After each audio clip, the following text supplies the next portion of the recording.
gentlemen, on the 14th of February 2019, a suicide terror attack was conducted by a Pakistan-based terrorist organization, the Jaish-e-Mohammed, leading to the martyrdom of 40 brave Jawans of the CRPF.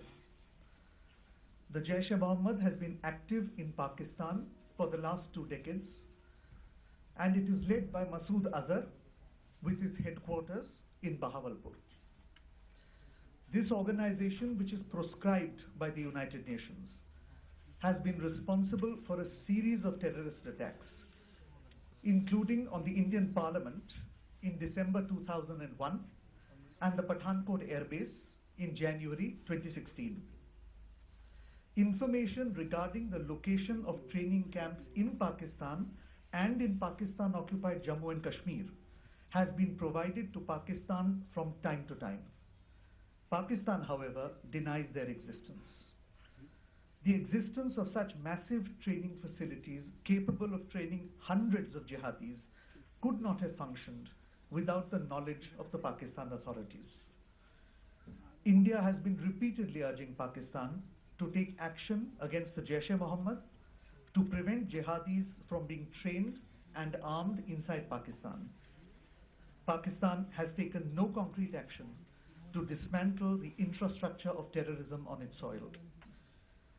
Credible intelligence was received that the Jaish-e-Mohammed was attempting other suicide terror attacks in various parts of the country, and the Fidaiyin jihadis were being trained for this purpose. In the face of imminent danger, a preemptive strike became absolutely necessary. In an intelligence-led operation in the early hours of today, India struck the biggest training camp of the Jaish-e-Mohammed in Balakot. In this operation, a very large number of Jaish-e-Mohammed terrorists, trainers, senior commanders, and groups of jihadis who were being trained for Fidaiyin action were eliminated.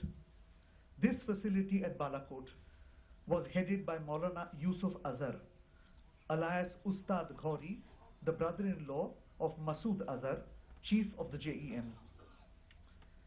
The government of India is firmly and resolutely committed to taking all necessary measures to fight the menace of terrorism. Hence, this non-military preemptive action was specifically targeted at the Jaish-e-Mohammed camp. The selection of the target was also conditioned by our desire to avoid civilian casualties. The facility is located in thick forest on a hilltop far away from any civilian presence. As the strike has taken place only a short while ago, we are awaiting further details.